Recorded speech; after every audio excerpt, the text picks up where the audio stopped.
প্রিয় ছাত্র ছাত্রী সাজবাদী চ্যানেলে তোমাদের সবাইকে স্বাগত জানাচ্ছি। আজকে যে বিষয়টি আমরা আলোচনা করব সেটি হচ্ছে ক্লাস 10-এর পঞ্চম অধ্যায়ের 8 নম্বরের গুরুত্বপূর্ণ প্রশ্ন। এই অধ্যায় থেকে কোন প্রশ্নগুলো খুব গুরুত্বপূর্ণ 8 নম্বরের সেইগুলো নিয়ে আমরা একটু আলোচনা করব, কেমন? তার আগে বলি যে প্রত্যেকটা প্রশ্নের উত্তর লেখার সময় মনে রাখতে হবে আমি বক্তব্যটা সঠিকভাবে লিখতে পারছি কিনা, অর্থাৎ উত্তরে যা চাওয়া হয়েছে সেই উত্তরটা আমি ঠিকভাবে দিতে পারছি কিনা। মনে করো ছাপা বইয়ের সঙ্গে শিক্ষা বিস্তারের সম্পর্ক বিশ্লেষণ করো, এটা 4 নম্বরেও আসতে পারে, এটা 8 নম্বরেরও আসতে পারে। আচ্ছা, যদি 4 নম্বরে আসে তাহলে আমি কি লিখব? প্রথমে একটা ভূমিকা লিখব। আচ্ছা, ভূমিকাতে কি লিখব? অষ্টাদশ শতকের শেষ ভাগে 19 শতকের শুরুতে আমরা বাংলা দেখলাম একটা নতুন ছাপাখানার বিস্তারের মধ্য দিয়ে একটা আলোড়ন, সাহিত্যের দিক থেকে, ব্যবসায়িক দিক থেকে, মানুষের মধ্যে শিক্ষার প্রসারে। তাহলে এই কথাগুলো যদি আমি প্রথম ভূমিকাতে একটু লিখে আসি তাহলে আমার ভূমিকাটা সুন্দর হলো। তারপরের পয়েন্ট আমি কি লিখব? এরপরে আমি লিখব পাঠ্যপুস্তক, অর্থাৎ কোন পাঠ্যপুস্তকগুলো ঠিক এই সময়ে বা কাদের উদ্যোগে পাঠ্যপুস্তকগুলো রচিত হয়েছিল এবং সেই পাঠ্যপুস্তকগুলোর বিষয়বস্তু কী ছিল? বেদ, রামায়ণ, উপনিষদ ছিল না মুসলমানদের কোরআন হাদিস ছিল?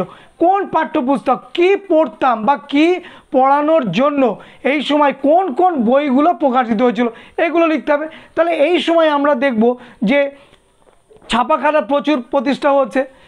এ ব্যাপারে সবথেকে অগ্রণী ভূমিকা পালন করেছিল শ্রীরামপুর মিশনারিরা, আমরা জানি, শ্রীরামপুর ত্রয়ীরা আমরা জানি, তাই তো? তাহলে এই যে ছাপাখানা এখান থেকে যে প্রতিষ্ঠা হলো, ছাপাখানার মধ্য দিয়ে বিভিন্ন বই বেরোলো, সেই বইগুলো কি কি? সেই বইগুলোর মধ্যে কি কি পড়বে?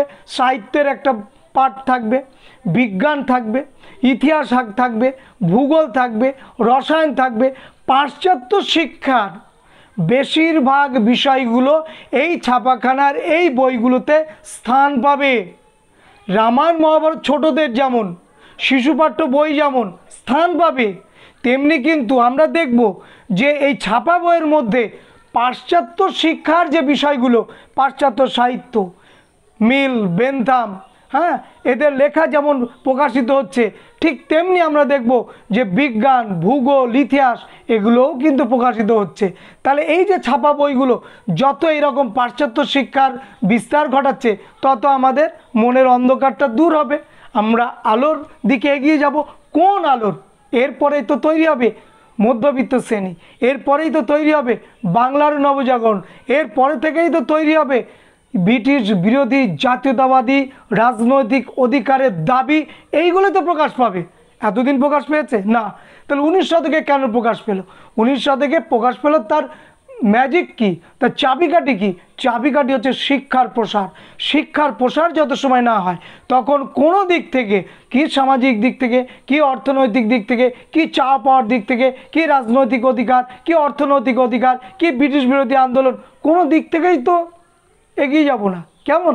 তাহলে এই পয়েন্ট এখানে থাকবে। তাহলে প্রথম পয়েন্ট কি বলবো? যে একটা ভূমিকা থাকবে। দ্বিতীয় পয়েন্ট, ভূমিকাতে অবশ্যই সময়কালটা উল্লেখ থাকবে। দ্বিতীয় পয়েন্ট আমরা কি বলেছি? বিভিন্ন পাঠ্যপুস্তক থাকবে। তৃতীয় পয়েন্ট আমরা কি লিখব? তৃতীয় পয়েন্ট আমরা লিখব সার্বিক গণশিক্ষার বিস্তার। সার্বিক গণশিক্ষার বিস্তার, সার্বিক সবার, কি হিন্দু, কি মুসলমান, কি জৈন, কি বৌদ্ধ, কি খ্রিস্টান, সবার, দরিদ্র ধনী সবার জন্য সার্বিক বলা হচ্ছে গণশিক্ষা, জনগণের শিক্ষা। এইখানে কিন্তু এই সময় এটা মনে রাখতে হবে। এবং এই সময় আমরা দেখব যে হিন্দুরা যেমন রামায়ণ পড়বে, মহাভারত পড়বে, বেদ পড়বে, উপনিষদ পড়বে, যেটা এতদিন পড়তে পারত না, সংস্কৃত ভাষা লেখা ছিল এবং অধিকারও ছিল না। আস্তে আস্তে ছাপাখানায় বিভিন্ন ভাষায়, আঞ্চলিক ভাষায় যখন তাদের এই ধর্মগ্রন্থগুলো পড়তে পারছে, মনের দিকের আলোয় আলোকিত হচ্ছে, জানছে, বাস্তবের সঙ্গে মেলাচ্ছে, পুরোহিতদের কথা, সমাজপতিদের কথা, ধর্মের বইয়ের লেখার কথা মেলাচ্ছে, তখনই তো তৈরি হবে ফিউশন, তাই না? তখনই তৈরি হবে দ্বন্দ্ব, বাদ প্রতিবাদ আন্দোলন এইগুলো তৈরি হবে। তাহলে আমরা এখানে দেখব যেমন রামায়ণ মহাভারত সাধারণ মানুষের হাতে চলে গেল, এত দিন যায়নি, ছাপাখানা যতদিন আসেনি, ঠিক আমরা তেমন দেখব হিতোপদেশ এইগুলো প্রকাশিত হবে, ইংরেজি সাহিত্য এইগুলো প্রকাশিত হবে এবং মুসলমান সমাজও এর দ্বারা উপকৃত হবে।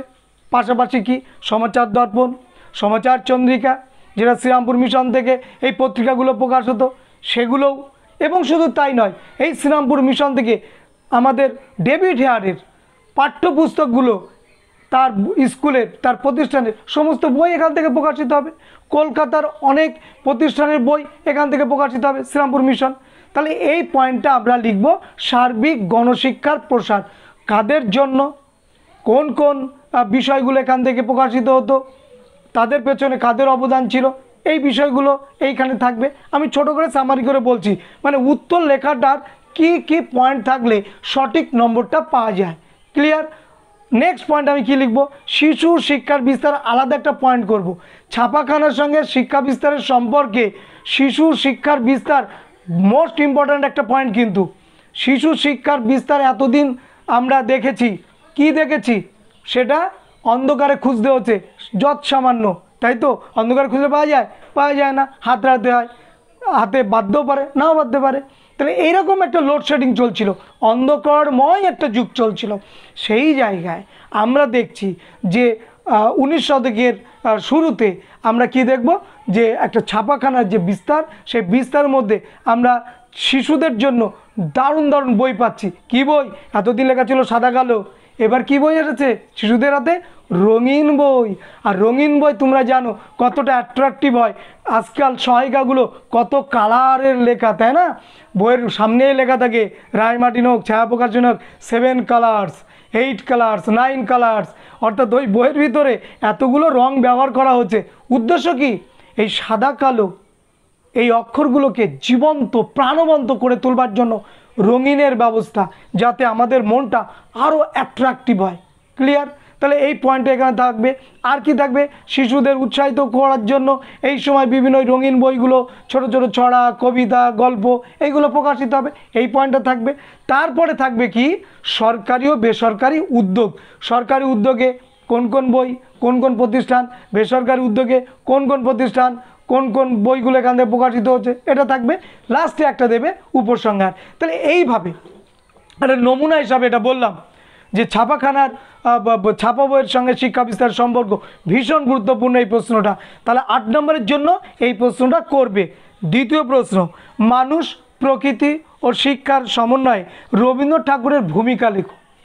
3 নম্বর প্রশ্ন, শান্তিনিকেতনকে কেন্দ্র করে কীভাবে রবীন্দ্রনাথের শিক্ষা চিন্তার বিকাশ হয়েছিল।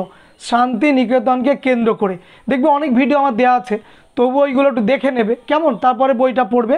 সহায়িকাগুলো যদি কাজে থাকে একটু চোখ বুলাবে, কোনো অসুবিধে নেই, খুব সুন্দরভাবে বুঝতে পারবে।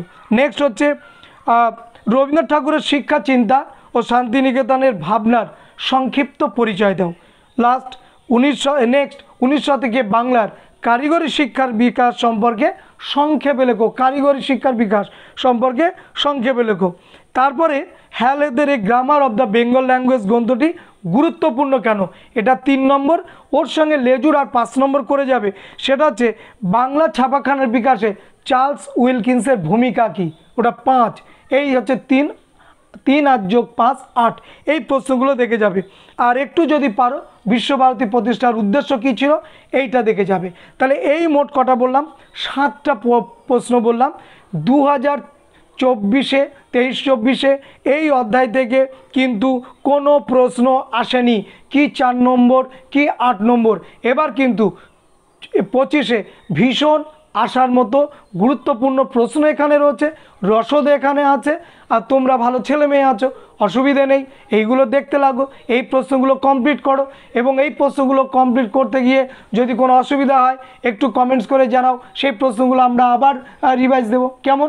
সবাইকে ধন্যবাদ, দেখা হবে নেক্সট ভিডিওতে। সবাই সুস্থ থেকো, ভালো থেকো।